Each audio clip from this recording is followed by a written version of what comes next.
So this is the Anker A1384 Power Bank portable charger. The real draw to this device and the real benefit of it is traveling. Traveling with our phones, we really rely on them for both phone calls, text messages, as well as photography and video. Not to mention travel plans, checking our flights, and when we're at theme parks, dinner reservations and the next ride reservation.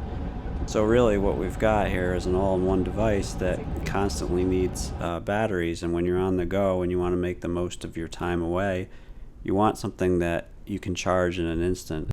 You plug your phone, watch, or iPad in and it charges really fast. And it's nice because you get a boost on your power in a sliver of the time, and you can actually take this with you to be able to do the charging on the go, or just leave it in your hotel room and do a quick charge when you're back at your room. Definitely a new top 5 thing to pack when I travel for tech. So this is the Anker A1384 Power Bank portable charger. It is not one of the ones at the time of this recording that has been recalled. There are a list of them on Anker's website that have been recalled, and the model numbers are close, but this one wasn't one of the ones recalled. Just by tapping the button on the front, you'll see the power indicator, which means there's 4% of the battery bank's power left. And on the top of the unit, you can see there's 3 ports there. The 2 on the left are input-output. They're bidirectional. They're both USB-C. And the one on the right is USB-A, output only for older devices, which is what I have here, a USB-A cord for this old iPad. And I'm going to go ahead and plug it in, and you'll hear it ding. That means it's starting to charge. And then the battery bank will eventually degrade power as it transfers it to the iPad.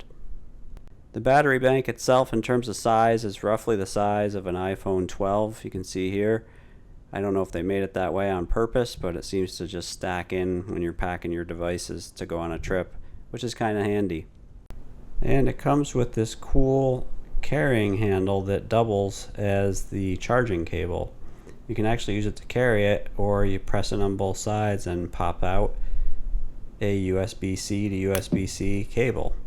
Now you could use this to charge another USB-C device, or in this case I'm going to show you how the unit charges with the USB-C cable. So I go ahead and plug it into one of the 2 input-output ports here, and then this is the tricky part. It does not come with a power brick, so you have to supply your own. That means buy your own or borrow it from another device, USB-C power brick. I'm borrowing this one from another device in my house, and I'm going to plug the USB-C cable right into the back of this. And now that we're ready, I'm going to go ahead and plug this in right into the wall, and you'll see right away it starts up with the display, and you can see 4% battery where we left it, and the blinking green lightning bolt, which means the unit is charging. It took about 12 minutes to get from 10% to 15%, and then it took about 16 minutes to get from 15% to 20%.